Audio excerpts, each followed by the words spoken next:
This week's episode of our show is sponsored by the rustic fantasy TTRPG Legends in the Mist, which is now live on Kickstarter for just another couple days. Legends in the Mist is a narrative-focused RPG, and that's what we like most about it. It really puts the characters at the forefront of driving the narrative forward. Rather than a bunch of skills and dice rolls that define how the game is played at the table, a lot of it is based on tags, character descriptions, and personality traits that really drive forward how things play out at the table. A lot of the systems are a little bit more description focused, which really helps make the characters the heart of the stories that are being told. It's really great for capturing the feeling of fantasy stories like Princess Mononoke, The Lord of the Rings, and The Wheel of Time, where you have characters of varying power levels swept up in epic fantasy worlds, but where the focus is really on the character, their experience, and their personal story arcs, rather than just cutting down swaths of monsters, although the system has a tactical element to it as well for those moments when you do need combat. Also, the items available in this Kickstarter really bring that rustic fantasy element to life with its beautiful aesthetic. At some of the higher tiers, you can get things like leather-bound books, acorn dice, or even little fallen leaves that you can write your character stats onto. There's a lot to love in this Kickstarter, so I highly recommend checking it out while it's available, so that if you are interested in the beautiful aesthetic design of some of the items available, they might only be around for this Kickstarter. So if you're looking to branch out for 5th edition and you're really looking for a narrative game that captures that feel of an old legend told around the fire, check out Legends in the Mist. The links are right down below. And now, on to this week's episode. Greetings, my name is Monty Martin. And I'm Kelly McLaughlin. And we are the Dungeon Dudes. And today, we are drawing our swords and charging into battle as everyone in the party decides to play a human fighter. It's all human fighters. There's going to be so many swords and javelins and a lot of attacks. There's a lot to discuss today, so let's get rolling.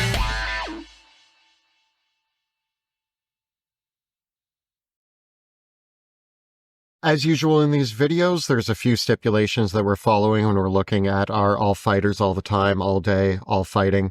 And that is that we are looking at a party of 4 characters. Everybody's going to be playing the same class, in this case fighter, but they are not allowed to play the same subclass. We're not going to be discussing multiclassing, although boy would this be better if they could multiclass. They must be able to perform in all 3 pillars of play, and at least we'll discuss how they perform in all 3 pillars of play, being social, exploration, and combat, how they perform from levels 1 to level 20. Then at the end, we're going to give them a ranking on our leaderboard. All right, so the fighter, the quintessential and iconic class in Dungeons & Dragons. For every edition of D&D, the fighter is often hailed as the template through which all other classes are measured. In some editions of the game, the fighter has been the absolute domineering force and possibly one of the best classes in the game. I'm thinking 4th edition. In some editions of D&D, the fighter has been much maligned. But in 5th edition, I think that the diversity that the different fighter subclasses bring to the table allow a wide range of fighters to be realized at the table. We have in our Drakkenheim campaign 2 people playing fighters. We have a battle master and an eldritch knight, and I think we might be having some multi-classing happening with fighter as well. Yeah. And so we've gone on the record in some of our other videos as saying like the fighter is like the bacon of D&D classes. The class goes with anything. You can kind of whip it into any form you want, whether you want to have a bacon cheeseburger, a BLT, whether you want to have bacon and eggs, whether you want to have bacon over your roasted turkey, whether you want to have bacon infused bourbon or bacon flavored ice cream or bacon chips or bacon with your poutine or bacon. You know, I'm going to switch up the analogy here. The fighter might be the potato of D&D subclasses. A meat and potato. Mashed potato, French fries, baked potato, twice baked potato, scallop potato? Sure. Oh, Yeah, I forgot because a twice baked potato, you can put bacon on that too. Yeah, so you're putting fighter on your fighter. The point is that for the reason why I'm going potato is because potatoes are, in my opinion, the most versatile food. They can be adapted to fit almost any meal.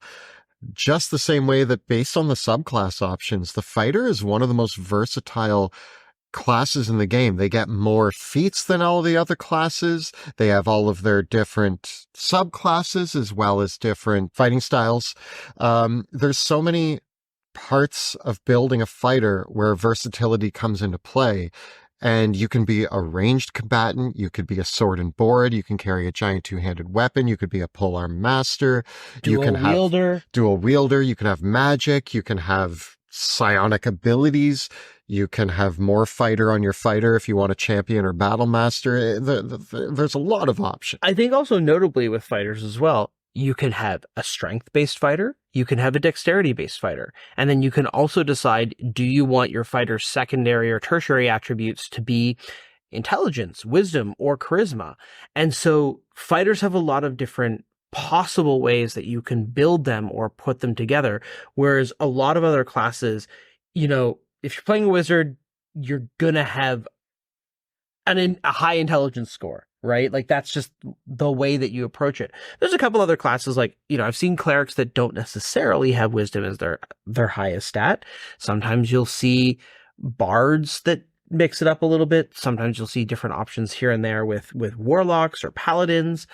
But by and large, I think the fighter, as long as you've got a good strength or dexterity score, you can kind of go wherever you want. Most fighters like having a very high con score, but some fighters can get away with more of a mid-range one.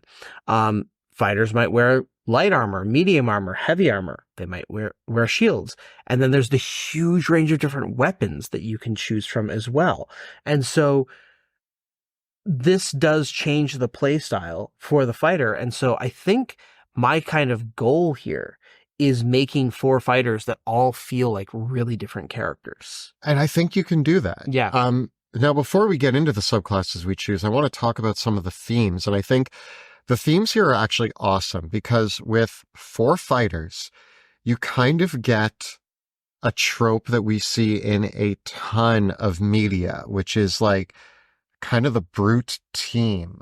Yeah, the elite squad. Yeah. Yeah. So, first of all, I think Knights of the Round Table or King Arthur's Court or, you know, the Quest for the Holy Grail. I think the other really iconic one, and one that was definitely in mind for the creators of Dungeons and Dragons, was the Black Company. So the notion of the group being a mercenary company of wandering, questing knights or heroes for hire that are fighting in a military campaign or accepting missions for coin.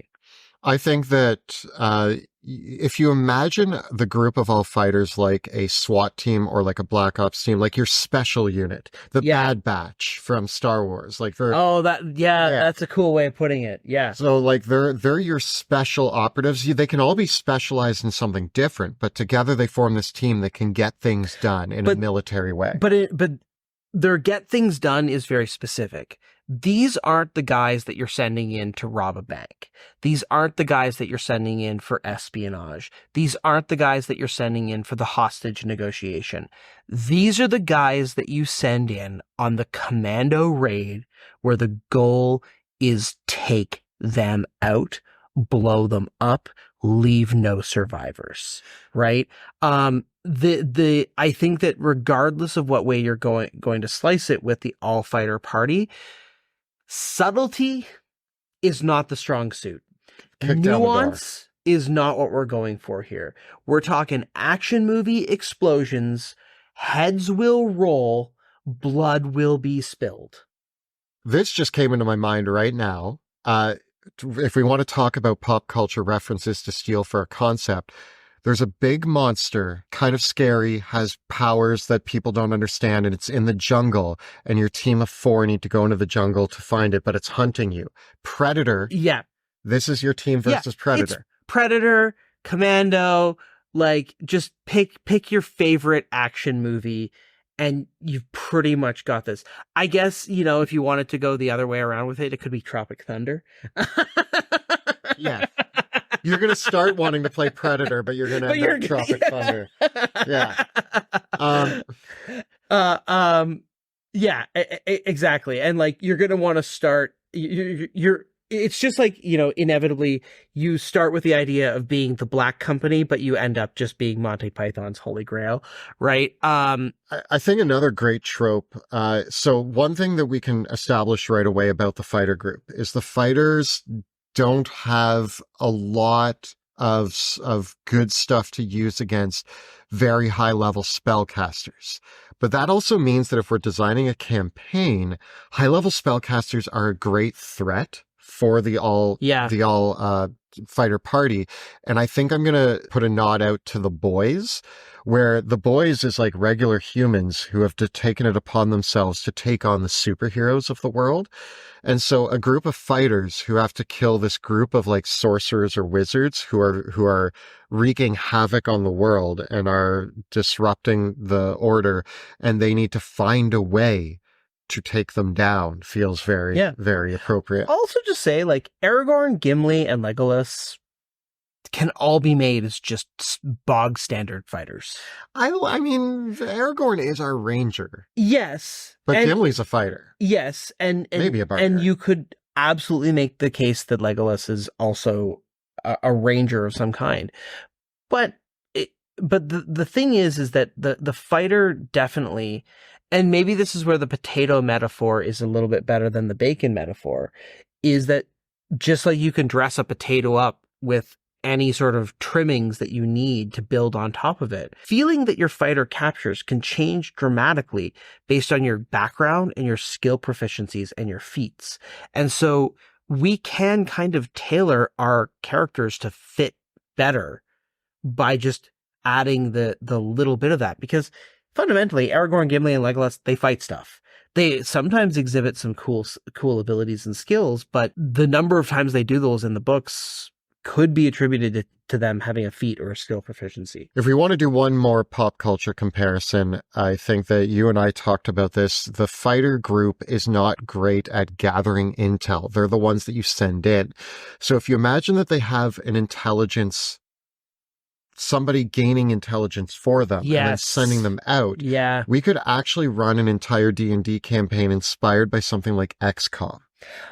I love that, where like maybe even you have an airship and a base, like imagine in Eberron, it's a tower where, you've got like your House Deneath mercenary company that has an airship. They get flown out and drop down.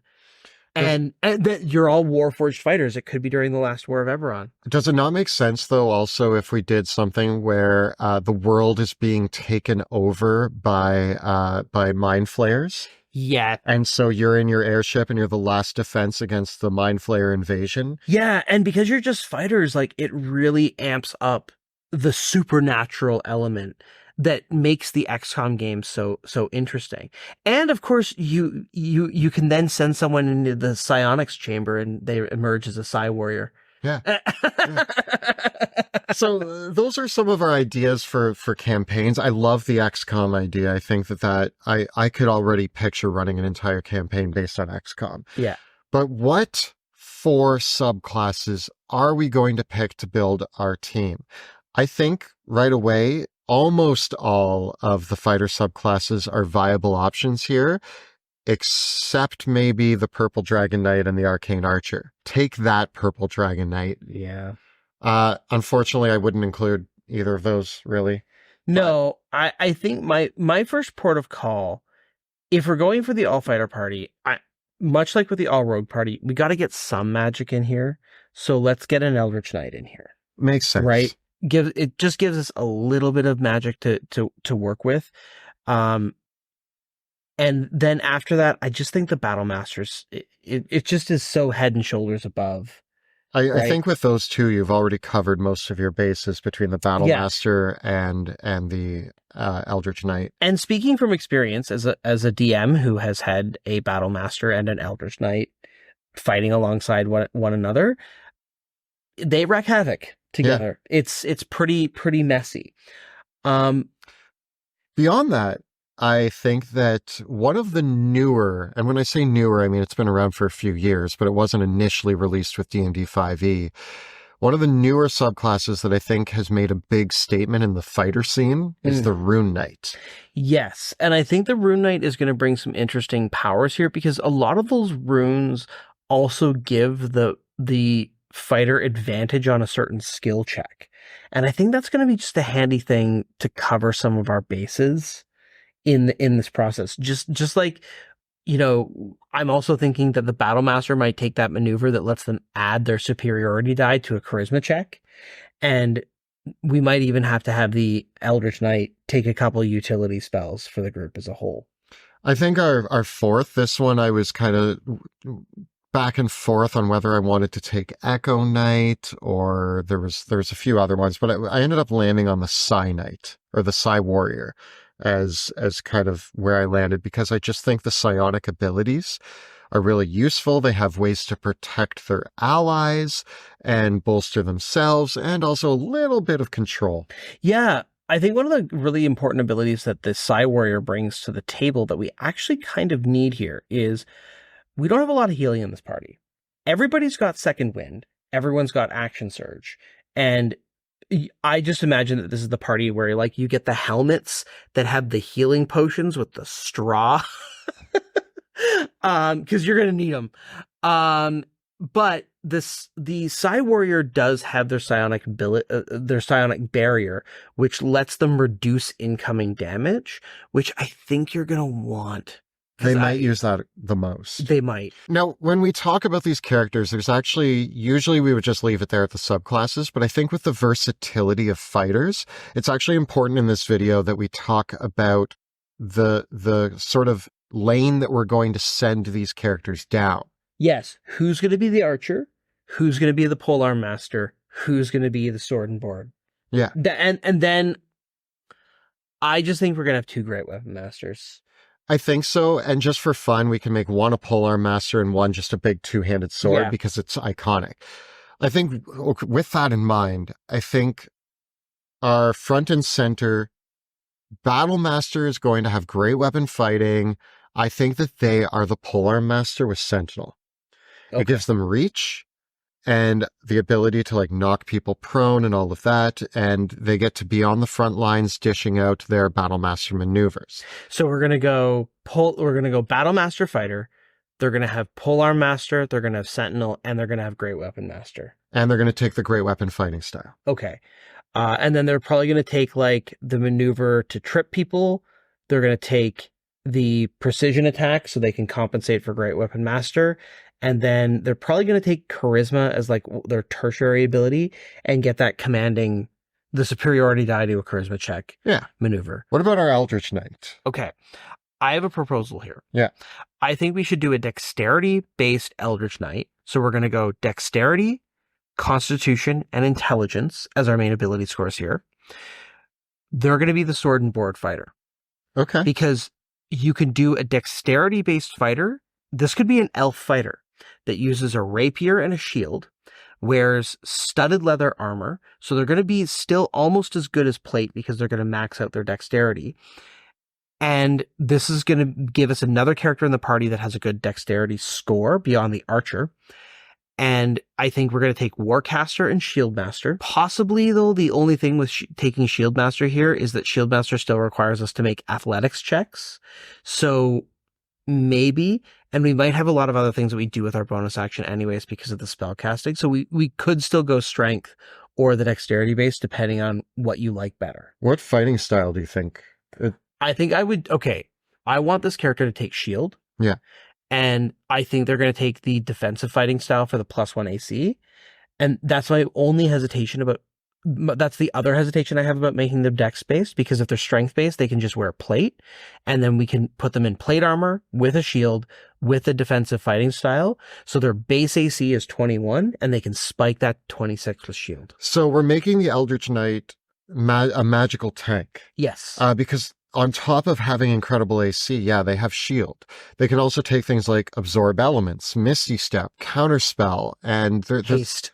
Yeah, haste. Yeah. There's a lot of utility that they can bring to the party, and having a bit of spellcasting is going to be essential, but having spellcasting that bolsters your ability to be the frontline tank is really awesome. So I think, yeah, our Eldritch Knight is our tank / utility. Yeah, and I think if the other thing that you could take instead of Shield Master with the dexterity based version, you could take telekinetic. Right. Right? And then you've got something to do with your bonus action with your mage hand, and you could actually look at investing in your intelligence beyond that, and maybe even taking other feats like Fey Touched and Shadow Touched, or things like Magic Initiate, because I think the whole idea here is to have Warcaster and Booming Blade as well. So I think that gets us to a pretty good place, right? Find Familiar, Misty Step, and Haste are probably our non-abjuration and evocation spells. And then we do take Counterspell and Fireball when we can. Fair. Yeah. I think with the Rune Knight, I'm just going pure flavor here. If somebody's going to be wielding a giant two-handed sword, it's got to be the Rune Knight, and that's where they carve their runes in. Yeah. I feel like the Rune Knight just feels iconic. Maybe they're Goliath. Maybe they have a huge sword that's like even way too big for them, and they just smash people with it. So we're taking Great Weapon Master. We're taking the two-handed weapon fighting style, and we're going to town delivering our runes. Yeah. I think here's the case where we're going to take that rune that gives us resistance to bludgeoning, piercing, and slashing damage. And then I think at that point, we're going to adapt our runes based on what we need based on the scenario. Right. Yeah. The last slot, Psy Warrior. Yeah. We talked about how we're going to use the Psychic Barrier to protect our allies. I think the Psy Warrior is our crossbow expert sharpshooter. So we have our other three forming a wall that the Psy Warrior stands behind and can actually do things like nudge people 5 feet. Yep. And into the best opportunity for the other three to hit them. They can defend and protect the other three while they're getting large damage sharpshooter crossbow shots in. So I think collectively that's our play. We almost form like a triangle with the Psy Warrior protected by the other three. Yeah. How do they perform across the pillars of play? This party comes in like a wrecking ball. Miley Cyrus would be proud. Miley Cyrus would be proud. The action surge flies out. I don't think anyone's left standing. Yeah, if we're talking about combat, we'll get to their weaknesses in a second, but I first want to amplify how strong they are if they get to their enemy. As soon as they are in attack range of the enemy probably will not last a round. Yeah. You can let's imagine high level play. Fighters eventually get 4 attacks. That's 16 attacks. And that's without action surging. If they all action surge, if they all decided, oh, we're fighting a demon lord, and we all rolled initiative and we go before the demon lord, let's all action surge and use all of our features. I bet the demon lord dies before it gets to go in its first round of combat. Probably, because if you're just thinking 4 attacks per character. Yeah. Right?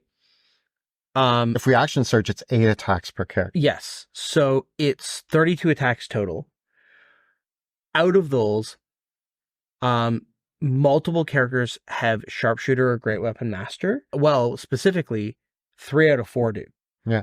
Right? So each of those characters, if you're talking high level play and they all have magic weapons as well, plus their damage dice, I think this party actually has a lot of tools between them to make sure that somehow they're getting advantage on their attack rolls as well. Not as much as I would like, but the Battle Master can knock people prone. We've got a few things with the Rune Knight as well that we can throw down there as well to shackle people and restrain them. So we can get the advantage going. And I think that you just blow them away. Like rough ballpark, I'm imagining between 500 and 1,000 damage at high level play from this party. It might be a high guess. Oh, we're pulling out the math. 1 second. Okay. This is very rough math, right?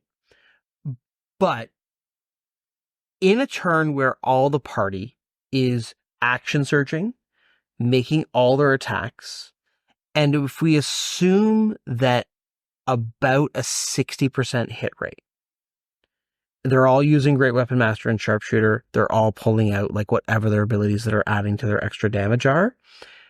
With Action Surge, ballpark 430 to 500 damage in a turn. Nice. Right? If there's crits in there, it gets even higher. And then subsequent turns, like they're going to grind anything down. There's a few monsters in the game that do have more hit points than that. Yeah. And this is assuming that these fighters do have magic weapons, because as we'll discuss in their weakness, they're kind of dependent on it. Yeah. Right?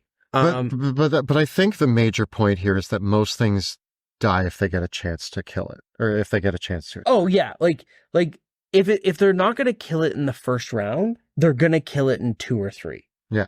Right. Otherwise, I think here's where it does get slowed down.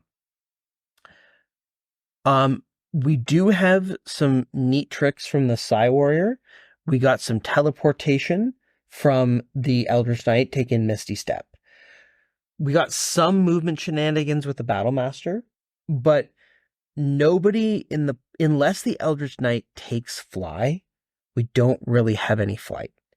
All of our teleportation is pretty limited in range as well. We don't really have any invisibility.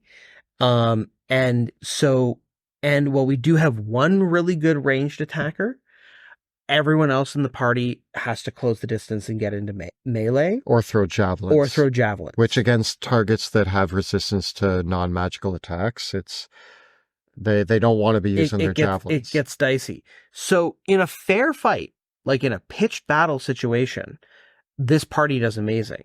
But I think that as soon as you start looking at a variety of tactical scenarios that you could encounter and a variety of combat scenarios, things get bogged down. You know where that damage also really starts to not look as good? If you are just staring down a ton of minions.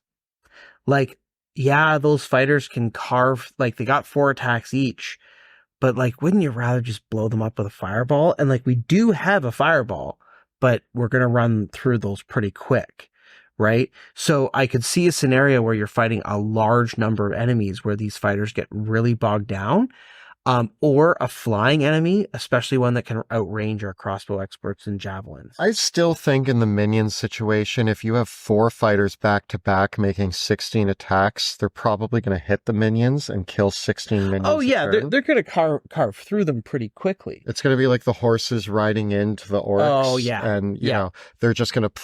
So yes. I think the dragon is the biggest problem because it can breathe fire on them or whatever, and then just stay at distance while they're hucking javelins and trying to run away. Yeah. A spellcaster. Now, this is the trick with a spellcaster.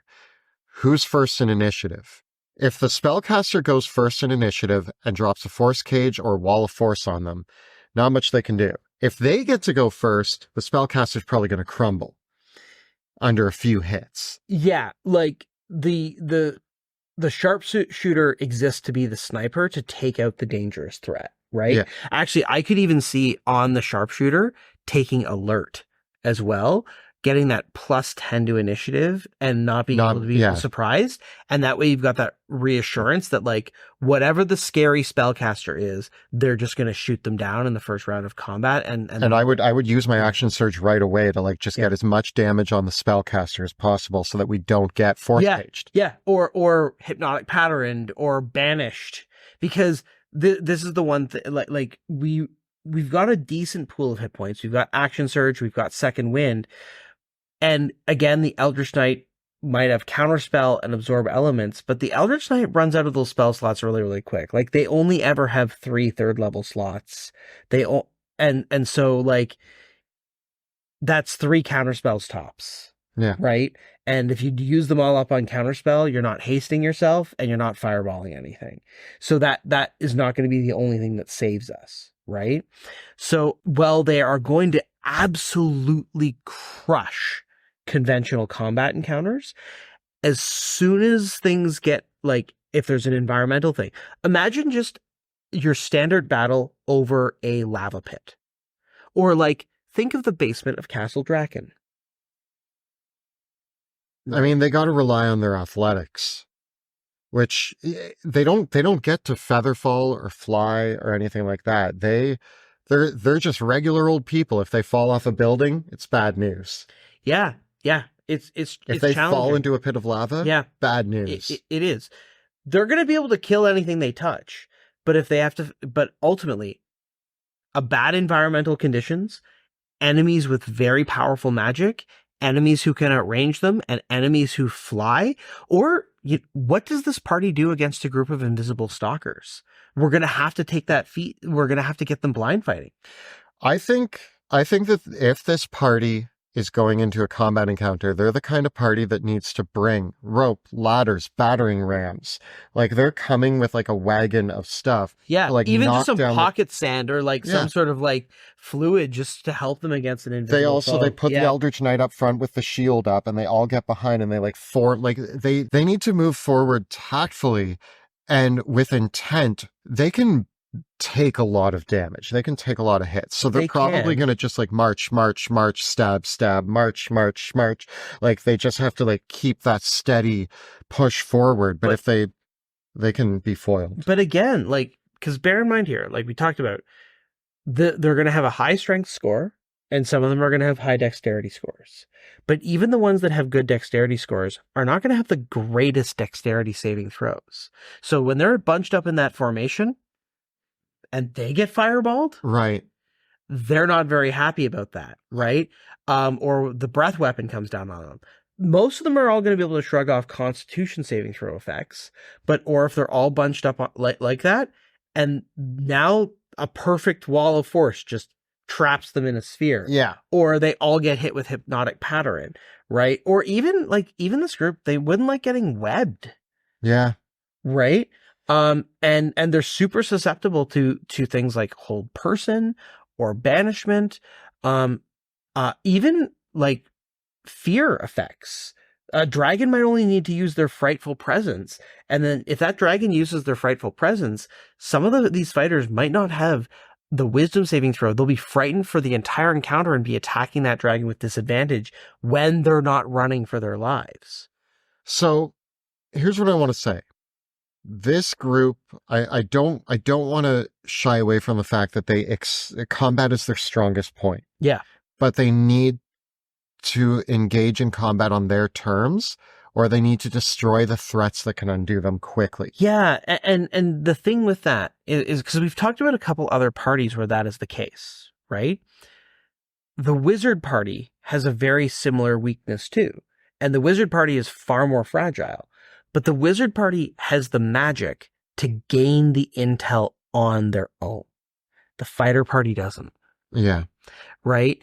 The bards, the paladins are way more resilient because the paladins have their own healing, and the paladins have lay on hands, and the paladins have their auras of protection that are giving them amazing saving throws. The fighters just don't have that, right?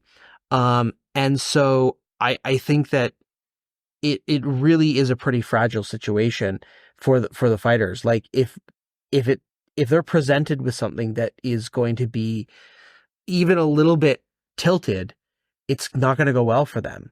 And it gets worse when we get into exploration and social interaction. Yeah, and let's talk about that. When we talk about exploration, this might be their weakest. I mean that both exploration and social are going to be pretty weak. There's not a lot here. Intelligence, wisdom, and charisma are our dump stats. You might have one of these that is your third stat, which being your third means it's middling at best. It's like a +1, maybe a +2. At higher levels, I could see some of these characters taking resilient for wisdom and boosting up that and having a higher wisdom score. We have like the Rune Knight and the Battle Master have a couple tricks to help out here, but they're not tricks that's like, I can help us in exploration. It's like, I can be the one to roll a +5. Like, it's like they might be able to nudge things in a direction that would allow them to at least get by. Yeah. And it's very specific and limited. It's not like in the case of the all bard party where we had expertise out the wazoo, and we could stack bardic inspiration on top of it. Or like the rogues where we had reliable talent and expertise everywhere, and any skill check that they just nail every skill check that's 20. This is a party. The fighter party, because of their even based if their proficiencies are really good, even a DC 15 skill check could be dicey for this party to make. Yeah, I mean, if we're talking about strengths, athletics, acrobatics, maybe, and they could invest in stealth if they have a good dexterity, but yeah, you're not going to have nature, survival, perception, insight. None of these aspects. Investigation, any of the knowledge skills, like investigation or any of the knowledge skills, again, you're maybe going to have a +1 or +2 from your ability score plus your proficiency. We get a lot of tool proficiencies. Yeah, we'll get the tool proficiencies. So the Psy Warrior could grab Thieves' Tools proficiencies. It's not good. The skill situation does not look good here. And we don't have a lot of options to augment things. The Eldritch Knight's Familiar can kind of do some scouting for us, if they get one. We're kind of relying on the dice rolls. We're going to have enough stats through the party that we're going to have a +1, +2, or +3. Everyone could take lucky. Hopefully they do. They might all need it. Social interactions. Yikes. The Rune Knight can get advantage on some skills. The Battle Master has the maneuver to add to their charisma checks. So really your Battle Master is going to be your party face, and they're going to try to brute force their way through social encounters. It's just not going to be good, right? Yeah, that's about all you have. Your Battle Master literally has to step it up and try their best. Yeah. Good luck. Wish you had a bard. Does this not kind of feel like almost the opposite of the rogues? Feels like the opposite of bards. Yeah, it does. But like the rogue party and the bard party would just... Well, their skills are so good. Their skills, like the social interaction and the exploration capabilities of those parties were really good. But the bards and the rogues both kind of had to play it pretty cautiously in combat. I think the bards can magic their way through it, and the rogues have to rely on ambush tactics. The fighters just go in and murder. But if you're asking them to gain intel, explore, or talk their way into it, like, again, this is why they're the SWAT team. Yeah. They get sent to bust down the door. Yeah. Yeah. They know where the enemies are and they bust down the door. They're not asked to go investigate. Yeah. Because if they try to investigate, they're just going to bust down the door and kill everybody. Yeah. That's basically all they can do. They can be the elite strike team that is sent solely for the purposes of kicking butt. You better hope your Indomitable helps a lot. Yeah. You're going to be using all of your Indomitable You're going to need checks. those and lucky. Yeah. Yeah, it's going to be bad. So one of the unique strategies, though, that you can employ with this party, though, is knowing that aside from the Eldritch Knight, this is pretty much an all short rest based party. And even the Eldritch Knight gains their action surge, yeah, like second wind. The Eldritch Knight is no slouch when they're out of spell slots. Sure, they're not going to be shielding and hasting themselves anymore, but they're still going to be putting Booming Blade on their attacks. They're still going to have cantrips, and they're still a fighter. Yeah. Right? So the fact that we can action surge, destroy, blender our way through a combat encounter, take a short rest, and do it again. This is a short rest party with a lot of the most powerful combat tools in the game that replenish on a short rest. Yeah.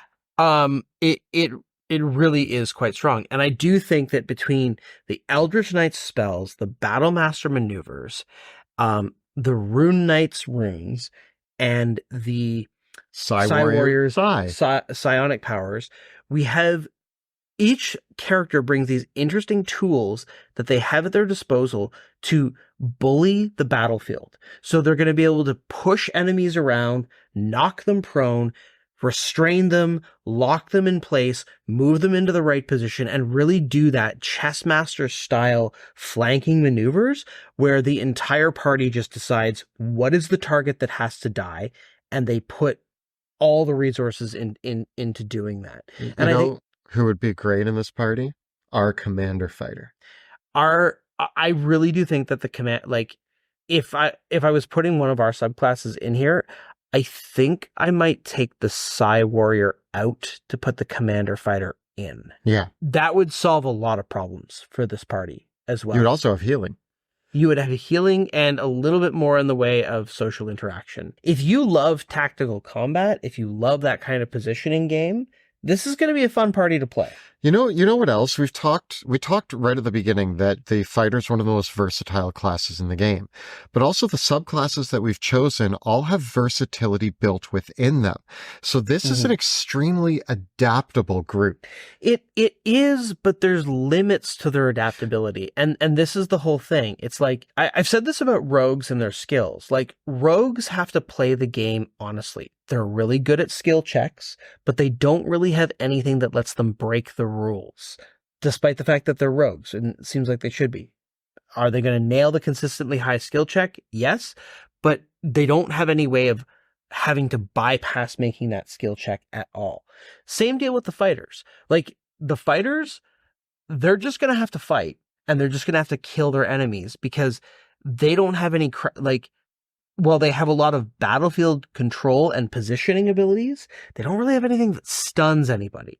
They don't have anything that banishes anybody. They don't have any of that like hard crowd control to it, right? And they don't have a lot of like emergency buttons to press. That's fair. I think that when we're talking about the weaknesses of this party, we've already talked about a lot of them. If they're not doing things through brute force, they might be at a loss. But also, they need magic gear. Without magic gear, they're going to run into a problem. They just TPK to an Iron Golem. Yeah. They have no, like, they have to run from that because they need a magic item to get past bludgeoning, piercing, and slashing damage immunity. They also have no reasonable means of healing or even like recovery or recuperation. Second wind. Yeah. Yeah. If a fighter though goes down to 0 hit points, you better have a health potion on hand. Yeah. There's nothing that you can do aside from that, right? So this party is incredibly reliant on magic items. Conversely, if they get loaded up with magic items, it starts solving a bunch of problems for them. If this party has boots of flying and a magic carpet and has magic weapons and some magic armor with a bunch of resistances, and the Eldritch Knight brings along a wand of fireballs, and a staff of healing, maybe? None of them can attune to it. Right. Right? A wand of healing word. I mean, that's a fun homebrew item. But really, okay, if I'm the DM, I'm loading them up with healing potions because they're going to... Yeah, but and I could see in situations where someone's going to have to action surge to feed someone else a potion. Yeah. Right? And so I do think that the weaknesses are pretty glaring.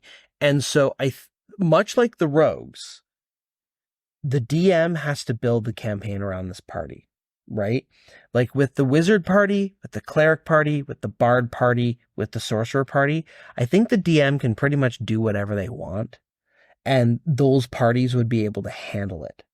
Whereas with the fighter party, there's a lot of scenarios and types of dungeons and adventure things where the party just struggles. I also think, though, that pitting them against those struggles is part of an awesome campaign. Like, again, the boys scenario where it's them versus high-ranking spellcasters, and they need to figure out how to deal with it. But I also think you get the cool scene where they, like, go into the magic armament shop and they, like, press a button and all the things turn around and they, like, pick their gear out with, like, magic swords, armor, and they gear up to take out these high-ranking threats. It's a cool idea, but they need it. They need that help. Yeah. And so I do think that like that scene could address a lot of these issues, right? Yeah. And I think we talked about a similar idea with the all rogue party, where like the all rogue party was actually going to go on heists to get like their goggles of night and their like cloaks of the bat or whatever, right? and like Whereas even I feel like with the all fighter party, they kind of just have to have the gear given to them or earn it as a reward. Like it's not like their ability to find out where the loot is limited. I actually see this really cool thing. So since D&D 5e has attunement slots and each one has 3, I actually love the idea of like they're part of an operation that already has like every magic item in the game. And maybe at first you only have access to like common and uncommon. But they get to go in before the mission and be like, you can choose your 3 magic items. Yes, have your loadout, right? Yes, with the XCOM mission ready theme song playing in the background. Yeah. And they choose, it's like, I'm going to take this sword. And another one's like, I'll take this shield. And like they pick their items that they're going to use. That would be neat. It's like they all get a cloak of protection. I don't know. Just, it's cool. In final ranking though, I think they're a B. I think they're borderline. I think they're a C. In terms of absolute power, I think that they absolutely rock combat, and that's basically it. I mean, I think I'm giving B because we can build a proper campaign that is XCOM for this party to excel in, but you might be right. Yeah. If they're not being built around, they're not going to do a good job. They're going to struggle in 2 of the 3 pillars of play, and in the pillar that they excel at, they can be undone by things that are already built into the system of D&D. Yeah, right. And that's sad because it's a very interesting concept. Like the band of brothers, the band of mercenaries, the soldiers on the front line, all like the classic war campaign is a really great idea, right? I just do think that like, you do have to do that sort of Eberron style setting where it's like, for me, the 4 Warforged fighters fighting in the last war in Eberron, that's a really cool idea for the all fighter party. And that's where you're going to be able to give them the magic items and the support so that they can take on the variety of situations. And then that will work.